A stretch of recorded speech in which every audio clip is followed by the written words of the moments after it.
प्यारे बच्चों, आज हम 8th ग्रेड अभ्यास पुस्तिका अंतर्गत कक्षा 8वीं विषय गणित में अध्याय 3 चतुर्भुजों को समझना ये सभी प्रश्न उत्तर देखेंगे। आप अच्छे से वीडियो देख के समझ लीजिए और अपनी अभ्यास पुस्तिका भर लीजिए और अपने विषय शिक्षक से जांच करा लीजिए। प्रश्न पहला का आकृति में कोण x का माप ज्ञात कीजिए। तो कोई भी बहुभुज है, त्रिभुज, चतुर्भुज, पंचभुज, षडभुज, पहला जो बहुभुज होता है वह त्रिभुज होता है। तो इसमें जो बाह्य कोण बना है, आप चाहे घड़ी की दिशा में या विपरीत दिशा में यानी एक ही दिशा में बनाए, तो उनकी अंश मापों का योग 360 अंश होता है। क्लॉकवाइज या एंटी क्लॉकवाइज, यानी हम यहाँ बता दें कि चतुर्भुज है तो चार कोण देखिए इस तरह से, ऐसे हम ले रहे हैं, घड़ी की विपरीत दिशा में ले रहे हैं, घड़ी के कांटों की। तो चाहे कांटे की दिशा में इस तरह से लें और चाहे इस तरह, अब इसमें विपरीत दिशा में बने हैं तो विपरीत दिशा में, तो इनका चारों का जोड़, अगर चतुर्भुज है तो 4 बाह्य कोण होंगे और पंचभुज है तो कितने होंगे, 5, त्रिभुज है तो 3 एक ही दिशा में। तो इनकी अंश मापों का जोड़ कितना होगा, 360। तो यहाँ पर हम देखें चतुर्भुज में x धन 90 धन 50 धन 110 बराबर कितना लिख देंगे हम, 360। तो हमने लिख दिया, परिभाषा लगा दी। यह परिभाषा आप याद कर लीजिए कि किसी बहुभुज के बाह्य कोणों का योग 360 अंश होता है। अब 90 धन 50 धन 110 जोड़ लीजिए तो हो गया 250, तो x धन 250 बराबर 360। अब सरल समीकरण बन गया। धन 250 का पक्षांतरण कर दीजिए तो x बराबर 360 ऋण 250, तो x बराबर 110 अंश।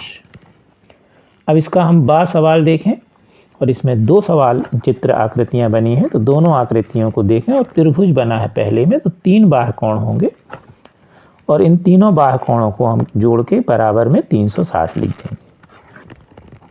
x धन 125 धन 125 बराबर 360। परिभाषा वही पहली वाली लगी कि किसी बहुभुज के बाह्य कोणों का योग 360 अंश होता है। अब 125 को जोड़ेंगे तो 250, x धन 250 बराबर 360 धन 250 का हम पक्षांतरण कर दें तो x बराबर 360 ऋण 250, तो x बराबर 110। अब दूसरी आकृति देखें तो ये पंचभुज की है और यहाँ पर कुछ कोणों के मान नहीं लिखे हैं, x लिखा है, 60 लिखा है, 70 लिखा है। यहाँ पर अंदर की तरफ कोण बना है, बाहर नहीं बना। और यह जो कोण का निशान होता है ये 90 अंश का होता है। तो अंदर की तरफ 90 अंश है तो बाहर भी 90 अंश का बनेगा। क्यों? क्योंकि ये रेखीय युग्म हो जाएंगे और रेखीय युग्म का जोड़ 180 अंश होता है, तो 180 में 90 घटा दीजिए तो ये 90। और यहाँ समकोण का निशान बना है तो ये 90 होगा। अब हम इन पांचों कोणों को जोड़ देंगे और बराबर में कितना लिख देंगे, 360। x धन 90 धन 60 धन 90 धन 70 और बराबर में लिख देंगे 360। हमने लिख दिया। अब 90 60 90 और 70 जोड़ लीजिए तो हो गया 310। तो x धन 310 बराबर 360। अब 310 का पक्षांतर कर दीजिए तो x बराबर 360 ऋण 310, तो x बराबर 50। तो इसका उत्तर आएगा x का मान 50। अब प्रश्न दूसरा देखें, आकृति में x का मान ज्ञात कीजिए। तो ये भी वैसे ही है, लेकिन इस बार जो दिशा है वो कैसी है, क्लॉकवाइज, इस तरह घड़ी की। तो हमने आपको पहले ही बता दिया कि या तो क्लॉकवाइज होना चाहिए या एंटी क्लॉकवाइज। अब यहाँ जोड़ दें, त्रिभुज है तो 3 बाह्य कोण हुए, तो x धन 120 धन 150 बराबर कितना लिख देंगे हम, 360। 150 और 120 जोड़ दीजिए तो हो गया 270। तो x धन 270 बराबर 360, तो x बराबर 360 ऋण 270, तो x बराबर 90 अंश। अब इसका बा आकृति को देखें तो ये चतुर्भुज है और फिर वही परिभाषा लगेगी और बाह्य कोणों को जोड़ेंगे। x धन 100 धन 120 धन 80 बराबर 360। अब इनको जोड़ दें, 100 120 और 80 तो हो गया 300। तो x धन 300 बराबर 360। अब 300 का कर दीजिए पक्षांतरण, तो x बराबर 360 ऋण 300, तो x बराबर 60 अंश। अब हम देखेंगे प्रश्न तीसरा, एक समबाहुभुज की भुजाओं की संख्या ज्ञात कीजिए जिसके प्रत्येक बाह्य कोण का माप 60 अंश है। तो यदि हमें भुजाओं की संख्या दी है तो हम बाह्य कोण की माप निकाल सकते हैं, और यदि प्रत्येक बाह्य कोण की माप दी है तो भुजाओं की संख्या निकाल सकते हैं। तो भुजाओं की संख्या का सूत्र है समबाहुभुज की भुजाओं की संख्या बराबर 360 बटे एक बाह्य कोण की माप। ये 360 क्या है? बाह्य कोणों की मापों का योग। आपने इसके पहले जो पहला प्रश्न था उसमें आपने परिभाषा में पढ़ा, तो ये 360 रहेगा और यहाँ एक बाह्य कोण की माप। अब इसमें एक बाह्य कोण की माप कितनी दी है? 60 अंश। तो संख्या बराबर 360 बटे 60 काट दीजिए तो संख्या कितनी आ गई? 6। यानी ये समषटभुज होगा, यानी समबाहुभुज में भुजाओं की संख्या कितनी होगी? 6। अब मान लीजिए कि यहाँ पर भुजाओं की संख्या दी रहे 6 और कहा जाए एक कोण की माप निकालो, तो सूत्र क्या हो जाएगा? एक कोण की माप, समबाहुभुज के एक कोण की माप बराबर 360 बटे समबाहुभुज की भुजाओं की संख्या। तो यहाँ 360 आ जाता और यहाँ कितना आ जाता? 6। काटते तो कितना आ जाता? 60। तो इस तरह का प्रश्न भी आ सकता है, यहाँ भुजाओं की संख्या और यहाँ पर बाह्य कोण की माप। तो ऐसा भी प्रश्न आपको आ सकता है। प्रश्न चौथा देखें, यह भी उसी तरह का प्रश्न है। एक समबाहुभुज की भुजाओं की संख्या बताइए यदि एक बाह्य कोण की माप 40 अंश है। फिर वही सूत्र लगाएंगे हम। किसी समबाहुभुज की भुजाओं की संख्या बराबर 360 बटे एक बाह्य कोण की माप। 360 बटे आपका एक इसमें बाह्य कोण दिया है 40, काट दीजिए तो कितना आया? 9। तो इसमें जो समबाहुभुज की भुजाओं की संख्या उसमें होगी 9। अब देखें प्रश्न 5वां। समांतर चतुर्भुज ABCD के एक कोण की माप 50 अंश है, तो शेष तीनों कोण की माप ज्ञात कीजिए। ये हमको 50 दिया हुआ। तो यहाँ पर समांतर चतुर्भुज में हम कोण A धन B बराबर 180 लिखेंगे। क्यों लिखेंगे? क्योंकि ये एक ही ओर के अंतः कोण है, या हम इन्हें आसन्न कोण भी कह सकते हैं। तो समांतर चतुर्भुज में आसन्न कोणों का जोड़ या एक ही ओर के अंतः कोणों का योग 180 अंश होता है। तो यहाँ पे कारण लिख दीजिए। अब यहाँ पर A का मान 50 दिया, तो 50 धन कोण B बराबर 180, इसमें हमने मान रख दिया A का। अब हल किया तो कोण B बराबर 180 ऋण 50, पक्षांतरण करके तो कोण B बराबर आ गया 130। तो A का मान 50 आ गया और B का कितना आ गया? 130। अब हमें बताना C और D का। तो समांतर चतुर्भुज के सम्मुख कोण बराबर होते हैं, यानी C किसके बराबर होगा? A के। तो कोण C बराबर A और A का मान कितना है? 50। तो A का मान कितना आ गया? C का मान 50 और A का भी 50। अब कोण D किसके बराबर होगा? कोण B के। तो पुनः कोण D बराबर कोण B और B का मान कितना है? 130। तो इस प्रकार कोण D का मान आ गया 130। कारण क्या होगा? समांतर चतुर्भुज के सम्मुख कोण बराबर होते हैं। अब यहाँ पर हम देखें तो A का मान आपका 50, B का 130, C का 50 और D का कितना आ गया? 130। यहाँ जगह कम है, आप कहीं भी साइड में या ऊपर भी लिख सकते हैं और पूरे सभी कोणों का मान आप लिख सकते हैं। अब देखें हम प्रश्न 6वां। दी गई आकृति में PQRS एक आयत है। OP बराबर 2x धन 4 और OS बराबर 3x धन 1। तो x का मान ज्ञात कीजिए। तो यहाँ पर आयत है जो PQRS, इसमें आयत की परिभाषा लगेगी। आयत में परिभाषा है कि आयत के विकर्ण बराबर होते हैं, जो गुण होते हैं, विशेषताएं होती हैं। तो यहाँ पर आयत की परिभाषा में विशेषता में क्या है कि आयत के विकर्ण बराबर होते हैं, यानी PR बराबर QS। साथ ही इसी में आगे भी गुण में दिया गया है कि विकर्ण बराबर होते हैं और एक दूसरे को समद्विभाजित करते हैं, मतलब बराबर बराबर बांटते हैं। तो PR काय के बराबर है? QS के। तो आधा भी बराबर होगा। तो OS काय के बराबर होगा? OP के। इस वाले प्रॉपर्टी का हम उपयोग करेंगे। यहाँ पर हमने लिखा है कि चूंकि आयत के विकर्ण बराबर होते हैं वह एक दूसरे को समद्विभाजित करते हैं। तो अभी हमने आपको समझा दिया कि OS काय के बराबर होगा? OP के। अब OS का मान है 3x धन 1 बराबर OP का मान है 2x धन 4 चित्र में।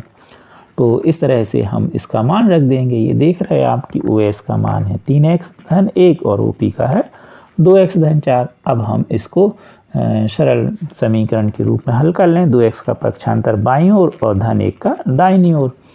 3x ऋण 2x बराबर 4 ऋण 1। 3x में से 2x घट गए तो x बराबर 3।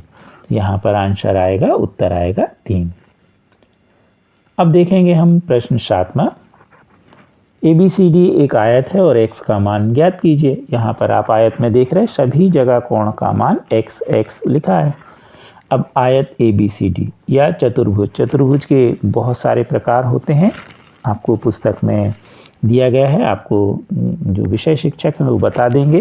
चतुर्भुज, आयत, वर्ग, समचतुर्भुज, समांतर चतुर्भुज, पतंग, ये सभी उनके प्रकार हैं चतुर्भुज के। और इनके सभी कोणों का जोड़, कोई भी चतुर्भुज हो उसके अंतर कोणों का जोड़ 360 अंश होता है। तो आयत भी एक चतुर्भुज है, तो आयत के सभी अंतर कोणों का जोड़ 360 होगा।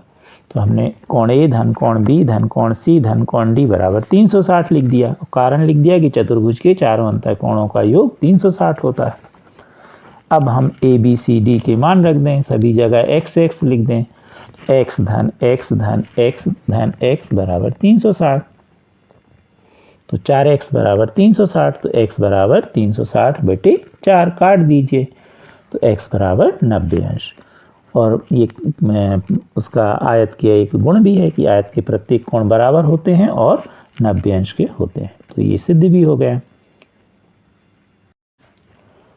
प्रश्न 8वां। किसी समांतर चतुर्भुज के दो आसन्न कोणों का अनुपात 3:2 है। समांतर चतुर्भुज के सभी कोणों की माप ज्ञात कीजिए।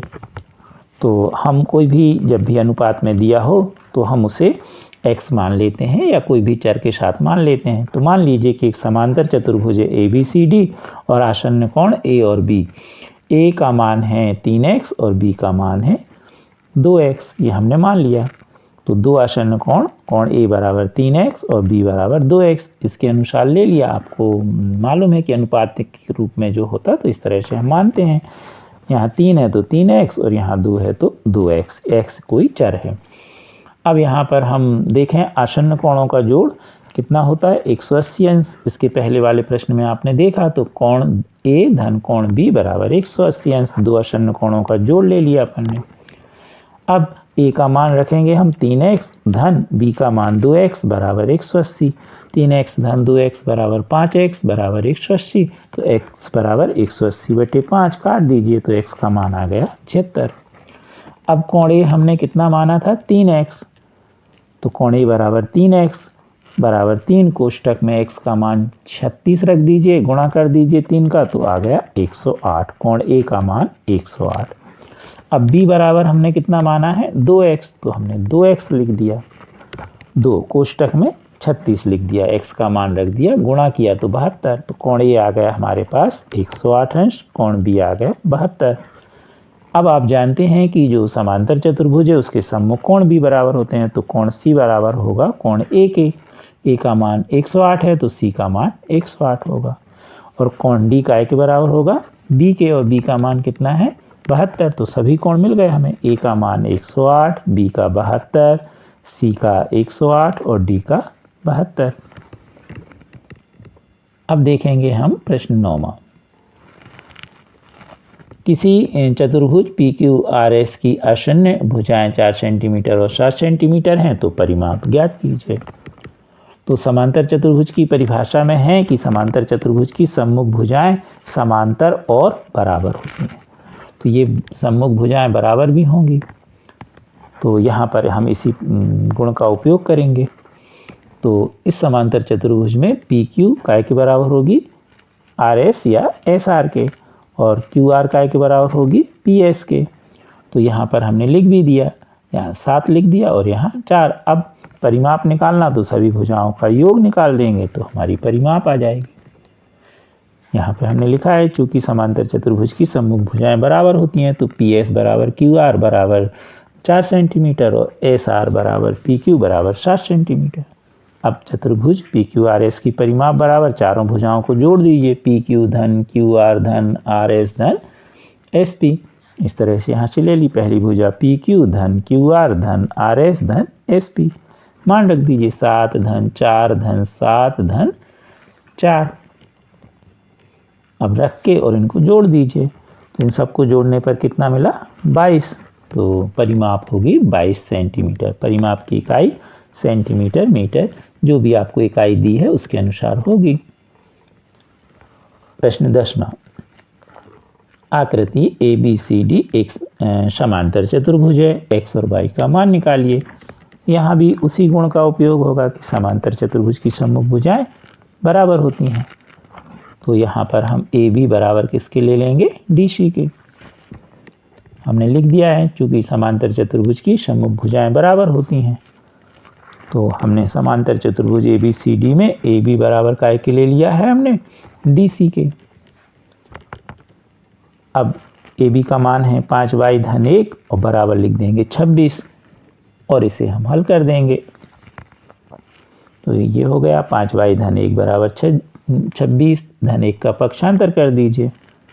5y बराबर 26 ऋण 1, तो 5y बराबर 25, तो y बराबर 25/5 काट दीजिए, तो y बराबर 5। अभी हमने ये वाली सम्मुख भुजाएं ली थी, अब ये वाली सम्मुख भुजाएं ले लें, तो AD बराबर BC होगा। तो यहाँ पर हमने AD बराबर BC लिया और मान रख दिया, तो AD का मान 5x और BC का मान 15। x बराबर 15/5, तो काटने पर x बराबर आया 3। हमारे चैनल को शेयर सब्सक्राइब अवश्य कीजिए। Thank you.